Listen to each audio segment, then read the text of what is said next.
Katie Halper, welcome to the show. Thanks for having me. Yeah, thank you very much for being on. I've wanted to have you on for a while, and actually we have been trying to schedule this for about 4 months straight now. Oh my gosh, that long? Wow. I appreciate. My bad. No, it's.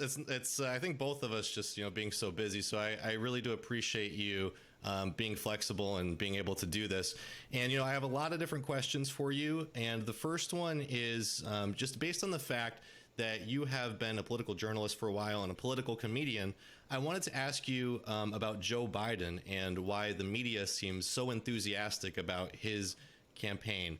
And I'm wondering if part of that might be just the fact that he is so gaffe prone. He says so many ridiculous things. For example, there was the whole corn pop story that he told that came out recently.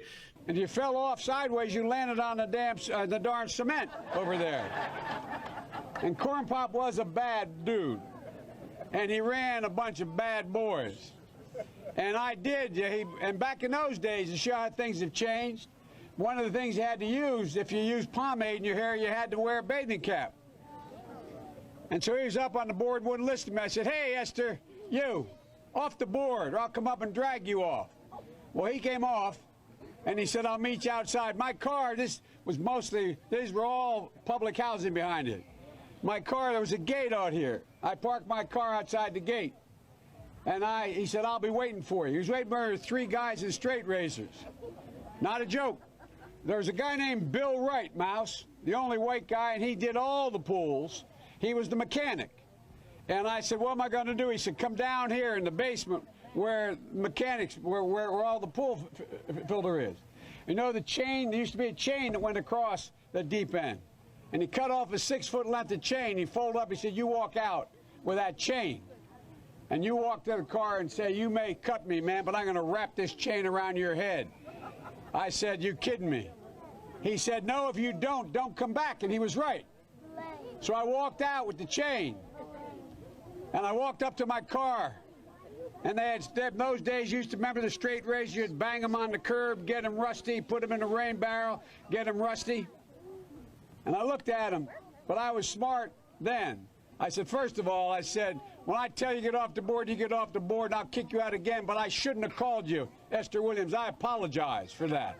Do you think that the media partially is behind him for the same reason that they may have supported Trump insofar as it equals good ratings? By the way, it's just shameless plug. I had Max Blumenthal on last week, and I highly recommend it. It's a Patreon-only episode, but I did release a teaser of it. He does a hilarious Joe Biden. Really funny. Oh, yeah? Yeah. Max is very funny, Max Blumenthal, but it doesn't come out usually. I don't think, I understand what you're saying. I don't know if Biden is as good for ratings. He unintentionally cracks me up the same way that Trump unintentionally cracks me up. Obviously, I realize how seriously bad Trump is and seriously bad Biden is, though in very different ways. But I don't get the sense he's as good for ratings. I don't know if you have any numbers or stats about it. I think he is just like part of the establishment. He's a familiar face. The media knows him well. He's been in politics for a while. Everyone's familiar with him. There's, I'm sure, like a comfort with him. He's a known entity. Yeah, but I get what you mean, but I don't think I find him to be a kind of bumbling idiot also, though in a way that Trump is, although he's not, but he is kind of, he's intelligent in some ways, but I don't think that's it. I think that it's funny that the gaffes aren't a bigger deal. It's interesting that the gaffes aren't a bigger deal. And I don't know why, though. Yeah, he has a lot of, I guess, he was vice president. He's been a senator for a while. So I think it's more the familiarity.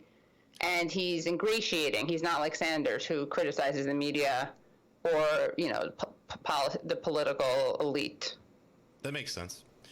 Well, I do want to get into the election a little bit later, but I did want to first start off with the breaking news that we've had this past week regarding the Democrats pursuing impeachment regarding Trump having a call with the president of the Ukraine and discussing the Biden family's dealings in Ukraine. So overall, I just wanted to get your initial thoughts on that. Why do you think that the Democrats are pushing for impeachment now over a phone call that I read it as somewhat innocuous, but maybe you have a different interpretation? Just your overall thoughts on this whole scandal.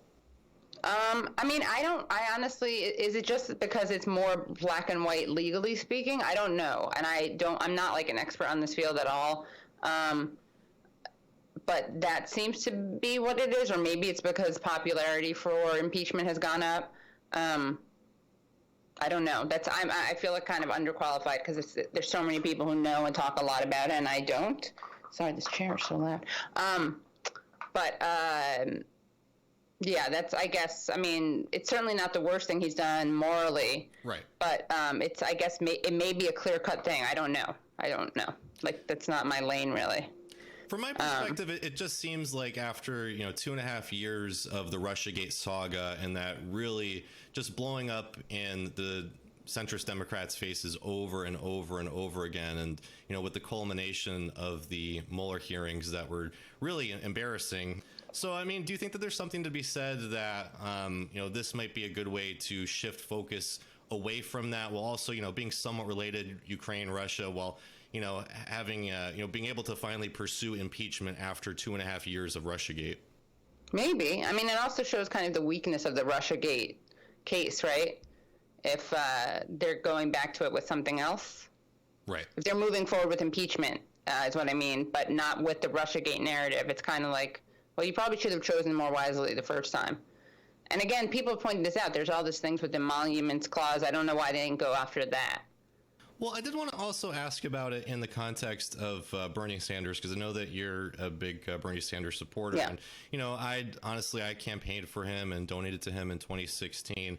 I think maybe he disillusioned some people by eventually supporting Hillary Clinton. But then, on top of that, and then there's also some comments he made about Venezuela and I don't know why he had to call Maduro a brutal dictator. Right. A brutal tyrant. You admit that Venezuela does not have free elections, but still you refuse to call Nicolás Maduro un dictador, a dictator. Can you explain why, and what are the main differences between your kind of socialism and the one being imposed in Venezuela, Cuba, and Nicaragua? Well, first of all, let me be very clear. Anybody who does what Maduro does is a vicious tyrant. What we need now is international and regional cooperation for free elections in Venezuela so that the people of that country can create their own future. In terms of democratic socialism, to equate what goes on in Venezuela with what I believe is extremely unfair. He's just not. I mean, you can be critical of him. He's so not far from that. That was, I don't know why that phrase came in. And then on top of that, also, Bernie has somewhat embraced RussiaGate. There was, a famous instance where he was calling for sanctions against Russia and quoting John McCain in the process. President Trump embarrassed our country, undermined American values, and openly sided with Russia's authoritarian leader, Vladimir Putin, against the U.S. intelligence community's unanimous assessment that Russia interfered in the 2016 presidential election. Senator John McCain is right when he said it was, and I quote, one of the most disgraceful performances by an American president in memory. The damage inflicted by President Trump's naivete, egotism, false equivalence, and sympathy for autocrats is difficult to calculate. But it is clear that the summit in Helsinki was a tragic mistake, end quote. That's not Bernie Sanders talking. That is former Republican presidential candidate, Senator John McCain. I'm just interested overall in your thoughts on Bernie Sanders' foreign policy, why he may have embraced these talking points. I mean, do you think that he really believes it, or do you think that it's advisors, or do you think that, he thinks that he needs to be viable in the Democratic primary? Just overall, what's your take on how? I think it's a little bit of all three, but probably more of the second two, or maybe more of the third. I think more the third. From what my sense is that, and I'm not just saying this because we interviewed him on the podcast, Useful Idiots. I don't know if you heard the interview, but I did offer to be his running mate, and he asked me to send in his resume. My sense is that obviously one side of this is that he's consistent and has a real moral clarity, and the other side of that same asset, I think, maybe a certain stubbornness. So my sense is that he wouldn't do something he really didn't agree with because the advisors told him. I think he probably, thinks there's a lot of undesirable things about Putin, which I do too. But he's also anti-war and I think anti-intervention. And I'm surprised about the sanctions thing, but maybe it is a viability issue. He gets hammered for so many things on foreign policy. And yeah, of course I have criticisms or expect more from him or want more from him, but I've seen some people kind of reject him outright because of this. And to me, that's just absurd. Like, he's obviously better on foreign policy than anyone else who has any chance in the race. So, it's, and we can push him. But yeah, that's not like, it doesn't break my heart, I guess. I think that, even if he were, discourse is important and like framing is important, but to me it's so clear that if you care about foreign policy, he's the best out of anyone who's going to get close to the nomination. Well, it's been interesting, too, because I've noticed members of, quote unquote, the squad also kind of embracing some, anti-Russia talking points. And, you do see this on the left. I think that RussiaGate skeptics on the left really like to characterize it as just being sort of a centrist phenomena, which it mostly is. But you do see it, again, with some things that Bernie Sanders has said, with some things that the squad has said. You see it, obviously with the Young Turks and Mother Jones and. Oh, well, Mother Jones doesn't even count. Let's just throw them. Let's just call them centrist trash. Okay. Well, but they're. I think even Democracy Now! Maybe has pursued it a little bit. So, why do you? Yeah, I was really disappointed when Ilhan Omar and AOC. I guess it was an AOC tweet that Ilhan Omar retweeted, or the other way around. AOC tweeted something back when Bolton was fired. Right. And it was a screenshot she took from CNN. It said, "Breaking news: Trump sides with Kim Jong-un over Bolton. Wanted nothing to do with." And I can't, of course, read it because it's covered up. But the point is, AOC's point was that within the context of John Bolton, the problem was that that Trump and Kim Jong-un agreed. I've heard people say this on listservs that they were upset about the potential of a deal with North Korea because they didn't want him to be able to use that for his re-election campaign, which is a pretty scary way of looking at politics, I think. Right. If you believe in if Kim Jong-un is a real threat, and this is something that we see throughout kind of liberal discourse. If these people are real threats, if Trump is an existential threat, unprecedented existential threat, if he is erratic, has dementia, Cheeto Mussolini, all these things, the idea that you want him to ratchet things up with Putin, who is apparently also an evil man, and to be less friendly with Kim Jong-un, who apparently is an evil man, makes no sense to me. Like, what's the end game? And we see that a lot. And I think it's stupid and short-sighted, and it's just not good politics or good policy, obviously.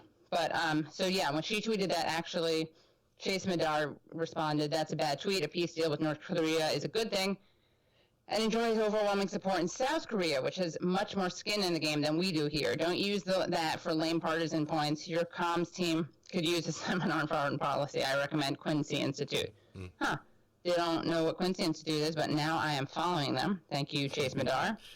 Everyone should be following Chase. And Margaret Kimberly also suggested Black Alliance for Peace, so I'm now following them. Definitely. Yeah.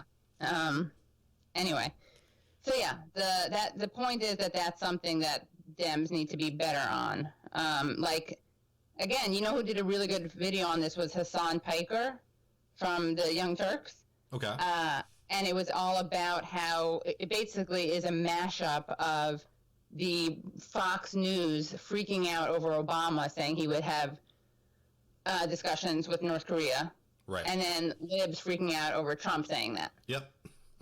That's now how they're it is. different because one is much more of obviously Trump is much more erratic, but he can also, but still, it's not justifiable to have that. Either negotiations are good and war is bad, or they're not. It doesn't change with who the president is. And in fact, if you think this guy is a scary president, it's that much more of a reason you don't want war. Like, who's you want him to oversee a war? Right. That's another thing I don't get. Like, I oppose intervention, and I'm not a, like, what do they call themselves, liberal interventionist or humanitarian interventionist. Like, I think all of that's bad and wrong. But even if I were that, why would I want, and I were like a Democrat, like a Samantha Powers type, why would I want Trump overseeing that? Makes no sense. I agree. Yeah. And so, yeah, the takeaway is that Bolton is bad, not that Trump is too chummy with. Now, he does say terrible things about, like, Duterte, who he praises, who is a totally, like, has horrible laws, wants, like, the death penalty in the Philippines, right?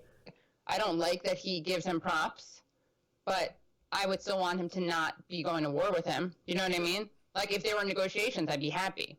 Right. Yeah, I think they just don't want Trump to be Trump, and they don't want him to be president, but he is president for now, and so you have to look at it that way. But Christine Ahn, I recommend that people follow her, and she's South Korean. So again, these are people, a lot of times the more belligerent people claim that they're supporting or, criticizing Trump's coziness with Kim Jong-un for the sake of the South Koreans. But if you look at the polls, like, South Koreans supported those negotiations, like 3/4 or something. I think that something that can sometimes be lost is this, like, simultaneous thing, which is that Trump is both unprecedented and is totally a continuation. So he's an aberration, and he's also not an aberration at the same time. He wears it on his sleeve in lots of ways. That's one of the biggest differences, and his decorum or lack of decorum is a big difference, but that shouldn't be the thing we focus on. That's true.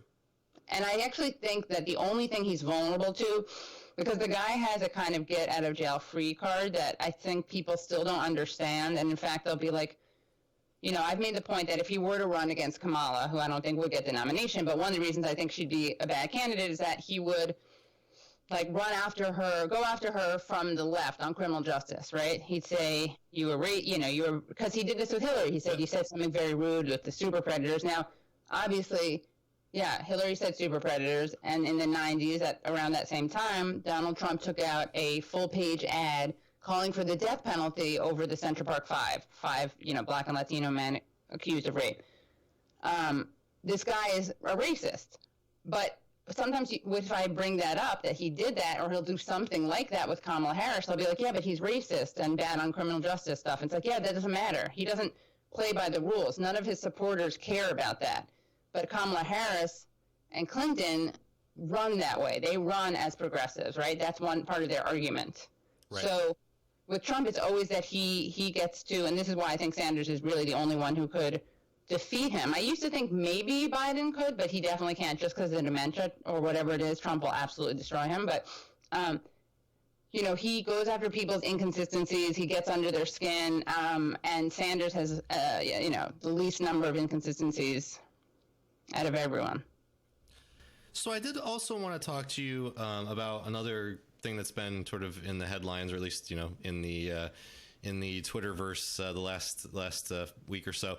And you've been outspoken against the weaponization of identity politics, and I also I've kind of experienced part of that insofar as after 2016 I lost a couple friends just because not supporting Hillary Clinton, I guess, meant that I was somehow supporting white privilege, because if you I mean, she's white. I know people keep forgetting that, but yeah. But yeah, I mean, so that seems to be, the weaponization that you're talking about, I think, is the fact that neoliberals sort of say, if you don't go along with us, then you are essentially, supporting Nazis.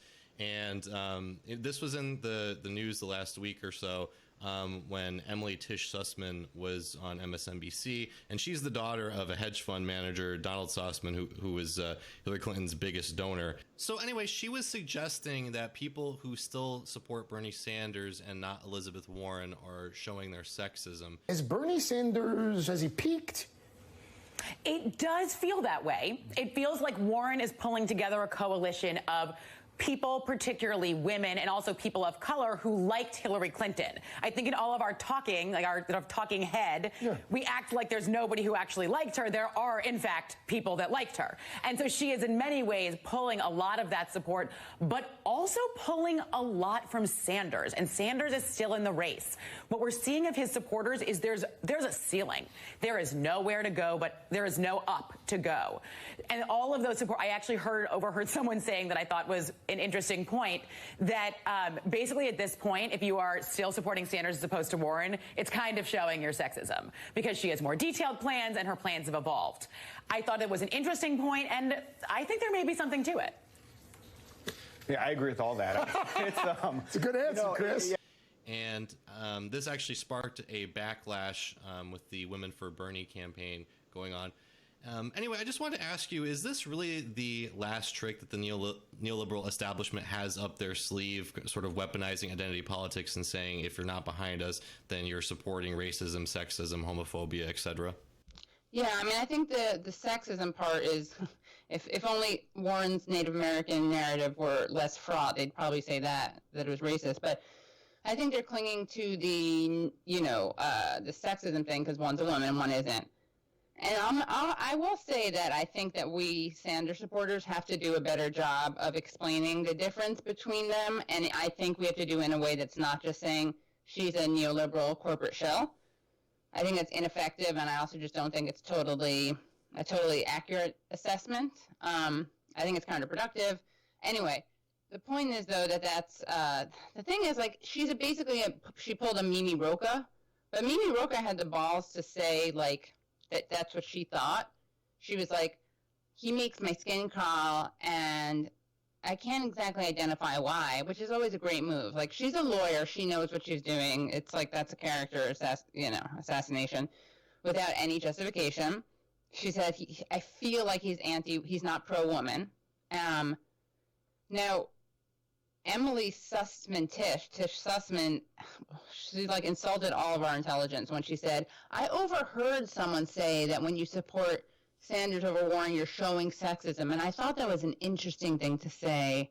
And then maybe point to it. Like, just say it. We know that you either believe this or most likely you don't believe this, but you know it's an effective talking point. And you can't really talk about substance. So, yeah, that's ridiculous. And I think it's totally cheapening feminism and trivializing sexism and misogyny. And I've said this before, like, it's not like there isn't misogyny and sexism that women face, and like Warren and Clinton do face it. It's not the most pressing, in my opinion, form of it. But you can acknowledge that there's misogyny and also that doesn't make the person a better candidate. I mean, there's racism, and Ben Carson isn't good. Right. And I'm not comparing like Warren at all to a Ben Carson. I'm just saying, like, I like Sanders better. And if they were comparable, I would say, yeah, let's go for the woman. But there are important differences. Also, if it's sexist to support Sanders over Warren, then it's anti-Semitic to support Warren over Sanders. Right. Good point. Well, Katie, I know we don't have much time left. I did just want to ask you briefly about Useful Idiots, because it's a great show. I've watched every episode, and I really appreciate the work that you're doing, especially with Matt Taibbi, who's a friend of this show. He's been on this show several times. So I was very interested in how this show came into being. Just again, because, you've done the Katie Halper Show for years, which is also a great program. I think Matt was like experimenting with a YouTube channel a few months ago. He had a show called the Tarfu Report with Alex Perrine for a little bit. Okay. So how did Useful Idiots come into being, and how did you sign on to do it with Matt? So actually, all praise be upon journalist Walker Bragman, who writes for different places, including Paste. He has a piece now at Jacobin on Kamala Harris, but he was doing video interviews for Paste, and he invited me to be kind of a co-host of some of these. And the first person he interviewed was Matt Taibbi, so that's how we met. And then he asked me about doing a podcast. Are you a fan of his work? I see that you have I Can't Breathe behind you there. Oh, yeah. So this is my, I'm a big fan of his work. I have been ever since. And in fact, I used to teach Latin American I used to teach history at high school, and I taught a Latin American history elective. And I had my students read his stuff on Haiti, Yeah, I've been a fan of his work for a really long time. Yeah, me as well. I've been following him since the mid 2000s, and I remember reading "Smells Like Dead Elephants," which was great. And he's one of those people who is always very consistent. You see these folks like we were talking about earlier. They say something's right or wrong depending on the personalities involved. Right. Matt will condemn people of either party and stick to his guns. He's much better on that than I am. I'm much more of a I'm much more of a hack. I'm just like a hired gun, but I'm not hired for Sanders. I'm a volunteer gun for Sanders. Yeah. Yeah. I did just want to suggest some former PRIMO NUTMEG guests for Useful Idiots. And I think that they'd be great guests. One person who I just recently had on was Jesse Ventura. And we want to have him on. And Matt had him on Tarfu. Oh, really? Yeah. Well, okay. Jesse Ventura. You should have him on. He's actually, I asked him at the end of our interview if he was considering running for president, because something that, I think third parties can do if they can get over sort of, semantics and ideology and whatnot is, try to partner together. And I was asking him if he might consider running for the Libertarian and or Green Party nomination. He said because of climate change, he would run with the Green Party. In theory, and he actually mentioned that Robert F. Kennedy Jr. would be a good running mate for him. You have talked about running for president, the possibility of you running for president for years. Yeah. You've also, been supportive of people on both kind of the right and the left, the Libertarian Party and the Green Party. I know you've been supportive of. You've spoken fondly of Ron Paul, Dennis Kucinich, Ralph Nader, Gary Johnson, Jill Stein. I think that it would be awesome if you were to run for president and seek the nomination of both the Libertarian Party and the Green Party. Is that something that might ever... I don't think that could happen because the Libertarians don't believe in climate change. That's what drove me away from them. That's why I went to the Green Party, because I believe that is the most important thing on the planet right now. And the Libertarians don't buy it. So will you ever run for president? Will you seek the Green Party? I don't know. You'll find out in the spring. Okay. Why would I do it now? Wait till the Pikers are gone. Okay. Well, Governor... It's all about tactics, man. It's tactics. That's how you win. It ain't time now. It's too early. I sincerely hope that you do run for president this year. Yeah. I think it would be awesome if you did. Well, let me just leave you with this. What do you think about a ticket? Imagine this ticket. Governor Jesse Ventura and Robert F. Kennedy Jr. That sounds great. I would love to see that. He quits the Democratic Party and joins me with the Greens. Let's make it happen. Again, Jill Stein isn't running this year, so the Libertarian, the Green Party is having a contentious. Don't hold your breath, but it's far too early. You got to at least get in the year of the election before you worry about that stuff. But he's still doing kind of what he's done for years and toying with the idea. So I'm hoping somebody will get him to finally come out and announce that he's running for president. So maybe you guys can do that if he's on your. Have you seen the James Domian impersonation of him? Oh my God, it's so good. You gotta watch it. Put a clip in. Yeah, it's amazing. Yeah. Also, Vermin Supreme. Do you know who he is? No, who's that? He is an activist who runs for president every 4 years, and he wears a boot on his head. He's famous for that. I've been wearing the boot since about 91. Okay. And what inspired that? I was at a rainbow gathering. It was rainy. I had a pair of galoshes. I put one on my foot, and then for some reason I put the other one on my head. And my foot got wet, but my head stayed dry, and people really seemed to like it. Also, economist Richard Wolff. I think he would be a good guest. Yeah, I already told Matt I want to have him on, yeah. Yeah, and he's in New York, too, so... Yeah. I'm sure he'd do it. Lee Camp, I think, would be a good guest. Yeah, I want to have him on, too. Do you know who Ray McGovern is? Yeah, actually, someone else just recommended that. Also, Ralph Nader. He's here in Connecticut, so not too far. I want to have him on. Where in Connecticut does he live? He's in Winstead, actually. He's lived there his whole life. It's actually interesting. His family used to own a diner there. I think he's still involved with the community. Oh, wow. There. There's actually, he founded a tort law museum that's really interesting. So a tort law museum? Yes. So if you're... Oh, my God, Matt and I have to tour that. Tort. If you're ever in Winstead, Connecticut, you have to go to I went to Wesleyan, which is in Middletown, Connecticut. Oh, yeah. That's right down the road from me. Did you interviewed him, right, Ralph Nader? Yep, he's been on the show a couple times. Hope to have him back on. Yeah, maybe you can put in a good word for us? Sure. He probably knows Matt Taibbi's work, though, right? I believe so. Also, Bill Ottman from Minds.com. Are you familiar with Minds, or have you seen? He was on Rogan too. What's his name? Bill Ottman. He founded this. It's a kind of alternative social media platform. I think I heard about it. Yeah. Also, Abby Martin, if you're familiar with her. I've had her on my show, and and I invite her onto this. Yeah. Sweet. Just a couple more. Mike Gravel, I think would be good. Yeah, want to have him on. Okay. Yeah, and I've actually broke some news regarding Mike Gravel a couple times in the last month or two on my show.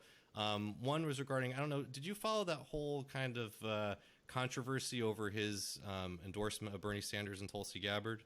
I knew that people were upset that he did post and not just Tulsi, right? Some people. So what happened was, apparently, based on what he says, when he started working with, have you heard of the Gravel teens? Are you familiar with the whole campaign?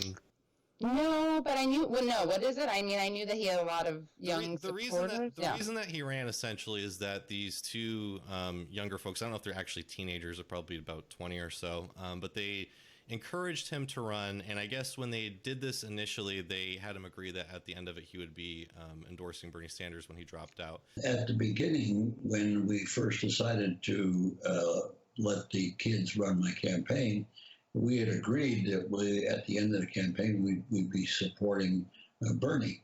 However, from the get-go, I was very impressed with Tulsi Gabbard, and I see her as a real coming powerhouse, because of her charisma, her level-headedness, her courage in opposing the military-industrial complex, and so I'm supportive of her and Bernie. This really wasn't communicated well by his campaign.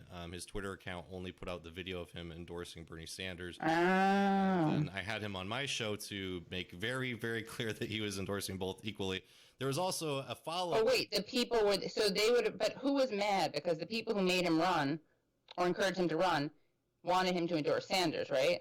I believe that some people were upset with the campaign for not communicating that he was also endorsing Tulsi Gabbard. Okay. And then there was kind of a follow-up controversy where, I don't know if you've been following the Green Party nomination process at all, but Howie Hawkins is, sort of considered a front runner for the Green Party nomination, but he's not the Green Party nominee. An email went out from the Mike Gravel campaign asking people to donate to Howie Hawkins. But when I asked Mike Gravel about that, he said that he didn't know who Howie Hawkins was. Something else I wanted to ask you about today was Howie Hawkins. Are you endorsing him? No, I don't know much about him, and so I haven't endorsed anybody else in that regard. Do you know who Howie Hawkins is? Well, he sent me some emails, but I haven't read them. I've just been so busy with so many emails that I get. So, to my knowledge, no, I haven't endorsed him, and I don't know what he represents in that regard. Okay, because there was an email that went out from your campaign, or addressed from your campaign, that was asking people to donate to the Howie Hawkins campaign. Did you know about that email? No, I didn't, and you have to understand that my campaign was run by teenagers, and on a couple of occasions they can endorse who they want as individuals, but they don't necessarily bind me on any endorsements in that regard. So again, it seems like, there's been just some issues with how his campaign represented some of his views on things. So that, and then just one other person I think that would be great for your show is Noam Chomsky, who I know. I would love to have him on. Yeah. I know that Matt went down and visited him in the last couple of years. For his book, Hate Inc. Yeah. So yeah, I think those are all people that you should have on your show. Great. I'm adding that one. I'd love to see you guys interview them, and I'm more than happy to help. Arrange any kind of meetings between you and them. Maybe you can slip me Jimmy Dore's number sometime. And sure, yeah. Yeah, it's beep, beep, beep, beep, beep, beep, beep. Just kidding, yeah. No, yeah, I'll So yeah, do you have any big guests that are upcoming that you have already scheduled for either Useful Idiots or for the Katie Halper Show? Well, let's see, for useful idiots, I'm not sure. We want to keep it under the rug, for now. But I can tell you, one of my guests for my show coming up, I've agreed, someone who's agreed is Christine Ahn, to talk about North Korea and to talk about not going after Trump from the right. That's going to be at the end of October. And someone else who's going to come on is the historian Gabriel Winant, who writes for Jacobin, and he's going to come on to talk about Warren versus Sanders and the Triangle Shirtwaist Factory, which I don't know if you followed it. She mentioned that, but I don't want her to give it away. But it'll be a good history episode. He's a labor historian. Megan Day from Jacobin has also agreed to come on the show. Awesome.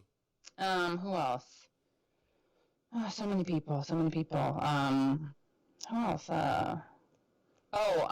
Aaron Short, who wrote a book about Trump called Method to the Madness. The Method to the Madness, which is Donald Trump's ascent as told by those who are hired, fired, inspired, and inaugurated. I'm not sure if he'll be on Useful Idiots or my show. Danny Haifong, who writes for the Black Agenda Report, will be on my show, I think. Awesome. Maybe host. I'm Margaret Kimberly, trying to schedule that with her. She's also from Black Agenda Report. I want to have. I also want to have Cornel West on. Yeah, I've been trying to get him on for years. Actually, Yeah. He's one of those people that's really hard to get a hold of. I don't know Yeah. if you might have more luck than me, but Yeah, we'll see. We had Crystal Ball on, and I want to have her on in person because it's fun to do it in person. We want to have Yang on, Williamson on. Yeah. cool. Well, yeah, maybe next time I'm in New York, we can meet for an in-person. Yeah, definitely. Yeah. Sweet. Yeah, so thank you very much for being on the show. I really do appreciate Thank it. you. For folks out there who would like to follow you and stay up to date with everything that you're doing with the Katie Halper Show and Useful Idiots, how can they do that? So you can follow me at KT Halps on Twitter. That's letter K, letter T, HALPS. My show, The Katie Halper Show, is on iTunes and SoundCloud, and you can get bonus content, so extra interviews or extended interviews at patreon.com/The Katie Halper Show. I have a really good one with John Pat Leary, who talks about the language of capitalism. You should have him on. He's a really good guest. He wrote a book called Keywords. And he talks about meritocracy, which actually meritocracy was developed as a term that was pejorative. It was making fun of the term aristocracy, yeah. I didn't know that. And putting in merit, yeah. So it wasn't good. And then for Useful Idiots is on iTunes, Spotify, and YouTube. So you may want to watch the YouTube. I also post some short videos of it on my Twitter, but in my Instagram, which is also KT Helps. But there is, this week we talked about Sean Spicer's outfit, so that's really funny and fun to watch on video, yeah. Cool. Yeah. Well, Katie, thanks again for being on the show. Thank you. Hopefully we can have you back at some point in the future.